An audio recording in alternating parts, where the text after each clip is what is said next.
Hi friends, പുതിയൊരു വീഡിയോയിലേക്ക് എല്ലാവർക്കും സ്വാഗതം. അങ്ങനെ ഭൂമി അജയുടെ ദേഹത്ത് ചായ തട്ടിത്തെറിപ്പിച്ചതിൻ്റെ നല്ല ദേഷ്യത്തിലാണ് അജയ്. അങ്ങനെ ഭൂമിയോട് അവിടെ നിന്ന് ഇറങ്ങിപ്പോവാനും ഗെറ്റ് ഔട്ട് അടിക്കുകയാണ്. അങ്ങനെ അവൾ പുറത്തേക്ക് ഇറങ്ങി വരുമ്പോൾ മറ്റു പോലീസുകാർ ചോദിക്കും, എന്താ ഭൂമി, പുലിയെ എലിയാക്കിയോ, ശവത്തി കുത്തരുത്, അങ്ങനെ ഒരു പഴഞ്ചൊല്ലില്ല സാറേ. ഉണ്ട് അതും പറഞ്ഞിട്ട് ഭൂമി അവിടുന്ന് പോവുകയാണ്. അപ്പോൾ പോലീസുകാർ പാവം ഭൂമി എന്ന് പറയാണ്. പിന്നീട് കാണിക്കുന്നത് അജയുടെ വീടാണ്. അവിടെ ഹാളിൽ അജയുടെ അമ്മയും മുത്തശ്ശിയും ഇങ്ങനെ ഇരുന്ന് സംസാരിക്കുകയാണ്. മുത്തശ്ശി അജയുടെ അമ്മയുടെ അടുത്ത് പറയുകയാണ്, മോളെ, ഭവാനിയുടെ കാര്യത്തിൽ നമുക്ക് എന്തെങ്കിലും ഒരു തീരുമാനം എടുക്കണ്ടേ. അവൾ എൻ്റെ ചെറിയ മകൻ മരിച്ചതോടുകൂടി അവൾക്ക് ഈ കുടുംബത്തിലൊരു അവകാശവും ഇല്ലെന്നാണ് അവളുടെ വിശ്വാസം. എന്നാൽ അവൾക്കും അവളുടെ മകൾ അഞ്ജനയ്ക്കും ഈ കുടുംബത്തിൽ അവകാശം ഉണ്ടാവണം, നമുക്കതിനൊരു തീരുമാനം എടുക്കണം എന്നൊക്കെ പറയുകയാണ്. ഞാൻ ചില തീരുമാനങ്ങളൊക്കെ എടുത്തിട്ടുണ്ട്, അത് ഉടൻ നടപ്പിലാക്കണം എന്നൊക്കെ ഇങ്ങനെ സംസാരിച്ചുകൊണ്ടിരിക്കുന്നതിനിടയിലാണ് അജയുടെ വല്യമ്മാവൻ അവിടേക്ക് കടന്നു വരുന്നത്.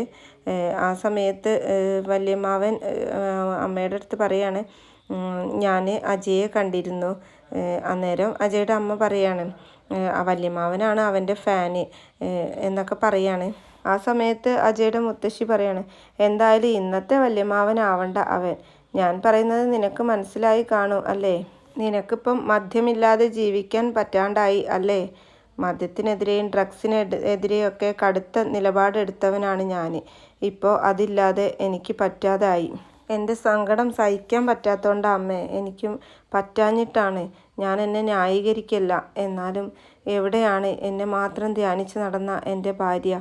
എൻ്റെ തോളത്ത് അച്ഛാന്ന് പറഞ്ഞ് ചാഞ്ഞുറങ്ങിയിരുന്ന മോള് എവിടെയാണ്? ഒരു വിവരവും ഇല്ലല്ലോ അവരെ പറ്റി. എല്ലാം കൈവിട്ടു പോയില്ലേ? നഷ്ടങ്ങളുടെ കണക്കിൽ എൻ്റെ ജീവിതമാണുള്ളത്.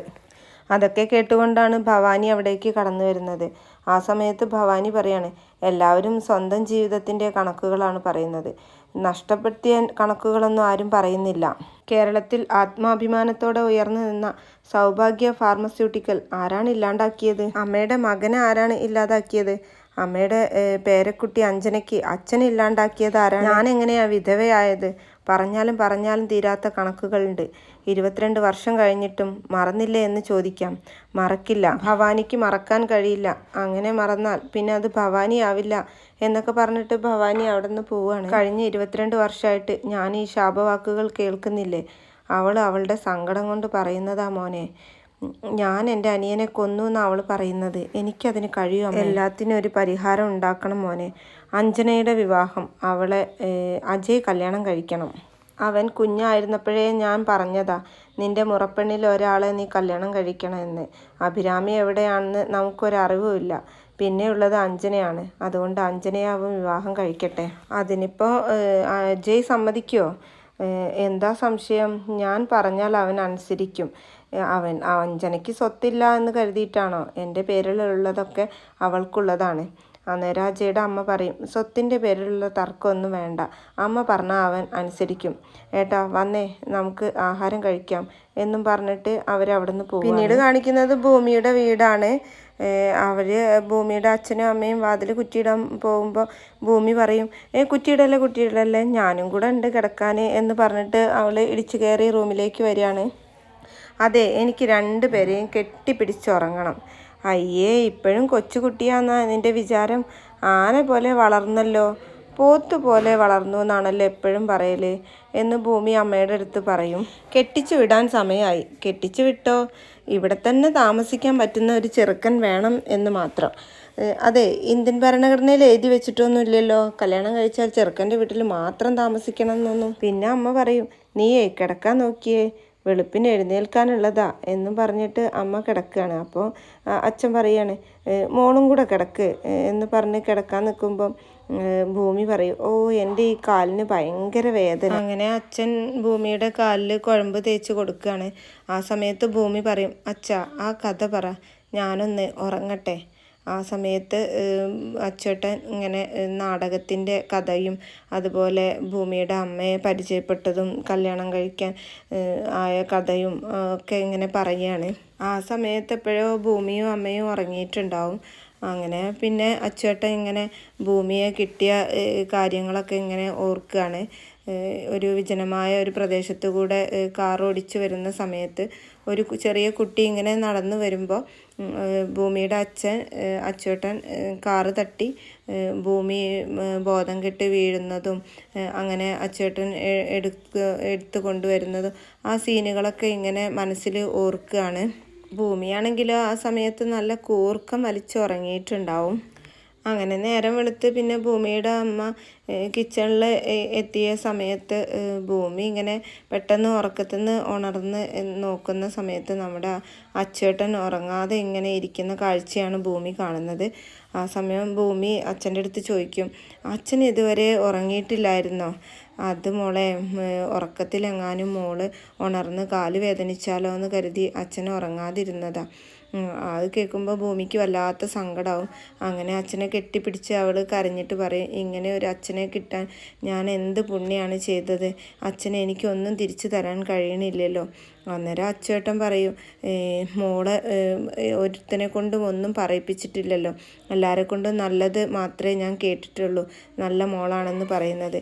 ഒരച്ഛന് ഇതിനേക്കാൾ വലിയൊരു സമ്മാനം മറ്റെന്തുണ്ട് എന്നൊക്കെ പറയുമ്പോൾ ഭൂമി പറയാണ്, അച്ഛൻ വേഗം മുഖമൊക്കെ കഴുകിയിട്ട് വാ, അമ്മ ഇപ്പം അടുക്കളയിൽ എത്തിയിട്ടുണ്ടാവും എന്ന് പറയും. അങ്ങനെ അച്ചേട്ടൻ നേരെ ബാത്റൂമിൽ പോയി മുഖം കഴുകുന്നതിനിടയിൽ മൂക്കിൽ നിന്ന് ചോര വരുന്നതാണ് കാണുന്നത്. അച്ചേട്ടൻ ആകെ ഒന്ന് പരിഭ്രമിക്കുന്നുണ്ട് ആ ചോരയൊക്കെ വരുന്നത് കണ്ടപ്പോൾ. പിന്നെ കാണുന്നത് അജയുടെ വീട്ടിൽ അജയുടെ അമ്മയും മുത്തശ്ശിയും ഒക്കെ ഇങ്ങനെ പൂജാ റൂമിൽ തിരി കൊളുത്തി പ്രാർത്ഥിക്കുന്ന കാഴ്ചയൊക്കെയാണ്. അങ്ങനെ അജയുടെ മുത്തശ്ശി പറയും, ഞാൻ എന്തായാലും ഇന്ന് ആ ഒരു തീരുമാനം എടുക്കാൻ പോവുകയാണ്. അജയുടെയും അഞ്ജനയുടെയും കല്യാണം നടത്താൻ തീരുമാനിച്ചു. എന്നിട്ട് സ്വയം പറയാണ്, അവനെ എൻ്റെ കൊച്ചുമോനാ, ഞാൻ പറയുന്നതിനപ്പുറം അവനൊരു തീരുമാനം ഉണ്ടാവും. അങ്ങനെ മുത്തശ്ശി വിളക്ക് കൊളുത്തിയതിന് ശേഷം ചെറിയ മോൻ സാഗറിനെ കുറിച്ചൊക്കെ പറയാണ്. എന്നെ വന്ന് കെട്ടിപ്പിടിക്കും, എന്നെ ഒരുപാട് ഇഷ്ടമായിരുന്നു അവന് എന്നൊക്കെ ഇങ്ങനെ സാഗറിനെ കുറിച്ച് പറഞ്ഞ് കരയൊക്കെയാണ്. പിന്നെ അവിടേക്ക് ഭവാനി കടന്നു വരുമ്പോൾ മുത്തശ്ശി പറയും, ദേ നീ ഈ വിളക്കൊന്ന് തെളിയിച്ചേ. അങ്ങനെ പിന്നെ ഭവാനി വന്നിട്ട് ബാക്കി തിരികളൊക്കെ തെളിയിക്കുകയാണ്. ആ സമയത്ത് മുത്തശ്ശി പറയും, ഞാൻ ചില തീരുമാനങ്ങളൊക്കെ എടുത്തിട്ടുണ്ട്, അതും കൂടെ പറയാൻ വേണ്ടിയിട്ടാണ് നിന്നെ ഞാൻ വിളിപ്പിച്ചത്. എന്താ അമ്മേ എന്ന് ചോദിക്കുമ്പം പറയും, ഇനി നിൻ്റെ കണ്ണീര് ഈ വീട്ടിൽ വേണ്ട. അഞ്ജനയുടെ കാര്യമാണ്, അവളെ അജയ് വിവാഹം കഴിക്കും. അതിന് അജയ് സമ്മതിക്കോ? അവൻ സമ്മതിക്കാതിരിക്കാൻ എന്താ മോളെ കാര്യം? അവൻ്റെ മുറപ്പെണ്ണല്ലേ അഞ്ജന. അല്ല, ഇനി അഞ്ജനയ്ക്ക് എതിർപ്പുണ്ടാവോ? ഏയ്, അവളെ എതിർക്കാനോ? അവൾക്ക് പൂർണ്ണ സമ്മത. അജയ് എന്ന് പറഞ്ഞാൽ അവൾക്ക് ജീവനാ. എന്നിട്ട് മുത്തശ്ശി ഭവാനിയുടെ കൈ പിടിച്ചിട്ട് പറയും, ഈ പൂജാമുറിയിൽ വെച്ച് ഈശ്വരനെ സാക്ഷിയാക്കി അമ്മ പറയാം മോളെ, അഞ്ജനയുടെ കഴുത്തിൽ അജയ് താലി കെട്ടും. അത് കേൾക്കുമ്പം ഭവാനിക്ക് ഒരുപാട് സന്തോഷമാവാണ്. എന്നിട്ട് അവൾ പുറത്തേക്ക് ഇങ്ങനെ ഇറങ്ങി വരുമ്പോൾ അവൾ മനസ്സിലിങ്ങനെ ചില കണക്കുകൂട്ടലുകളൊക്കെ കൂട്ടി വയ്ക്കുകയാണ്. അജയ് അഞ്ജനയുടെ കഴുത്തിൽ താലി കെട്ടിയാൽ അവൾ വലതുകാല് വെച്ച് ഈ വീടിൻ്റെ പടി ചവിട്ടും. അതെൻ്റെ പ്രതികാരത്തിൻ്റെ ആദ്യ പടിയാണ്. ഈ കുടുംബം എൻ്റെ കാൽച്ചുവട്ടിൽ വരണം എന്നൊക്കെ ഇങ്ങനെ ആലോചിച്ച് മനസ്സിൽ ഒരുപാട് സന്തോഷവും എന്തൊക്കെയോ കണക്ക് കൂട്ടലുകളും ഒക്കെ ആയിട്ട് ഇങ്ങനെ നിൽക്കുകയാണ്. പിന്നെ കാണിക്കുന്നത് ഭൂമിയുടെ ചായക്കടയാണ്. അവിടെ ഭൂമി ഇങ്ങനെ ചായ ഇട്ട് കൊടുക്കുന്നതിൻ്റെ ഇടയിൽ അമ്മയുടെ അടുത്ത് പറയും, അമ്മേ ഈ ചായ ഒന്ന് എടുത്തു കൊടുത്തേ, എനിക്കൊരു പരാതി എഴുതാനുണ്ട്. ആ ശരി മോളെ, ഞാൻ എടുത്തു കൊടുക്കാം എന്ന് പറഞ്ഞിട്ട് ഭൂമി ആ പരാതിക്കാരിയുടെ പരാതി കേട്ട് അതിങ്ങനെ എഴുതുകയാണ്. അതിനിടയിലാണ് അജയ് പോലീസ് വാഹനത്തിൽ വന്നിറങ്ങുന്ന സമയത്ത് നമ്മുടെ ഭൂമിയുടെ ചായക്കടയുടെ നേരെ മുകളിൽ പോലീസ് സ്റ്റേഷൻ എന്ന് എഴുതിയ ബോർഡ് കാണുന്നത്. അത് കണ്ടിട്ട് അജയ്ക്ക് നന്നായിട്ട് ദേഷ്യം വരും. എന്നിട്ട് നേരെ ഭൂമിയുടെ കടയുടെ മുന്നിലേക്ക് വരികയാണ്. ആ സമയത്ത് ഭൂമിയുടെ അമ്മ സാറിനെ കണ്ടിട്ട് പറയും, അയ്യോ സാറ് അങ്ങ് പോയിക്കോ, എന്താ വേണ്ടത് വെച്ചാൽ ഞാൻ കൊണ്ടുതരാം. അപ്പോൾ അജയ് ചോദിക്കും, ആരാ ഇതിൻ്റെ ലൈസൻസ്? മോളാണ്, വിളിക്ക് എന്ന് പറഞ്ഞിട്ട് ഭൂമിയെ അമ്മ പോയിട്ട് വിളിക്കുകയാണ്. മോളെ അതേ സാറ് വിളിക്കുന്നു. അങ്ങനെ ഭൂമി അവിടുന്ന് എഴുന്നേറ്റ് വരും. ഭൂമി വരുമ്പം ചോദിക്കും, ഇതെന്താ ഈ എഴുതിയിരിക്കുന്നത്, വായിക്ക്. സാറിനിത് വായിക്കാൻ അറിയില്ലെങ്കിൽ ഞാൻ വായിക്കാം, പോലീസ് സ്റ്റേഷൻ. അന്നേരം പോലീസ് സ്റ്റേഷൻ ചൂണ്ടിക്കാണിച്ചിട്ട് അജയ് ചോദിക്കും, അപ്പോൾ അതെന്താ ചന്തയോ? അപ്പോൾ ഭൂമി പറയും സാറിൻ്റെ കാര്യം എനിക്കറിയില്ല, അവിടെയുള്ള ബാക്കിയുള്ളവരൊന്നും അങ്ങനെയല്ല. അപ്പോൾ അജയ് പറയും ഒത്തിരി അങ്ങ് ഓവറാവല്ലേ, നിൻ്റെയൊന്നും കുടുംബ പേരിൽ എടുത്ത് വെച്ചതല്ലല്ലോ ഇഡിയറ്റ്. സാറേ അല്പം കൂടി മാന്യമായി പെരുമാറണം. ഓ ഇല്ലെങ്കിലോ ഞാനും അതേ ഭാഷ ഉപയോഗിക്കും, അപ്പോൾ പിന്നെ നാണം കെടുത്തിയെന്ന് പറയരുത്. അപ്പം ഭൂമിയുടെ അമ്മ പേടിച്ചിട്ട് മോളെ എന്ന് പിറകുന്ന് വിളിക്കും. അതെ, ഈ ബോർഡിനെ ചൊല്ലിയല്ലേ തർക്കം, ഇതല്ല പോലീസ് സ്റ്റേഷൻ എന്ന് കാണിക്കുന്നതിനുള്ള ചൂണ്ടുപലക ഞാൻ അവിടെ വെച്ചിട്ടുണ്ട്, സാറ് തന്നെ നോക്ക് എന്ന് പറയുമ്പോൾ നീ അങ്ങനെ ആരെയും ചൂണ്ടണ്ട, ഈ ബോർഡ് എടുത്ത് മാറ്റിക്കോ.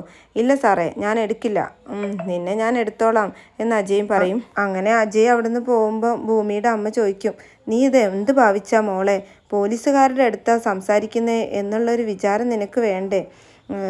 ഇയാളിത് എന്തൊക്കെ അമ്മയെ പറഞ്ഞിട്ട് പോയത്, ഇവിടെ വന്ന ഒരു പോലീസുകാരനും എൻ്റെ അടുത്ത് ഈ ബോർഡ് മാറ്റണം എന്ന് പറഞ്ഞിട്ടില്ല.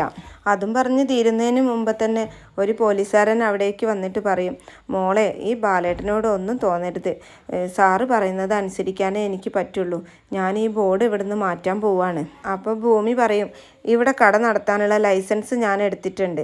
ഭൂമിയുടെ അമ്മ പറയാണ് ഇവിടുന്ന് കെട്ടും കിടക്കെ എടുത്ത് വൈകാതെ പോകേണ്ടി വരും. അങ്ങനെ പോലീസുകാർ ആ ബോർഡ് എടുത്ത് മാറ്റുന്നതിനിടയിൽ ഭൂമി വന്നിട്ട് തടയാണ്. ബോർഡ് എനിക്ക് മാറ്റാൻ പറ്റില്ല, ഞാനത് സമ്മതിക്കില്ല എന്നൊക്കെ പറഞ്ഞ് ഇങ്ങനെ തടഞ്ഞു നിൽക്കുന്ന ആ ഒരു സീനോട് കൂടിയിട്ടാണ് കേട്ടോ ഇന്നത്തെ എപ്പിസോഡ് അവസാനിക്കുന്നത്. അപ്പോൾ ഈ ഒരു പ്രൊമോ നിങ്ങൾക്ക് ഇഷ്ടപ്പെട്ടാൽ ചാനൽ സബ്സ്ക്രൈബ് ചെയ്ത് സപ്പോർട്ട് ചെയ്യാൻ മറക്കല്ലേ.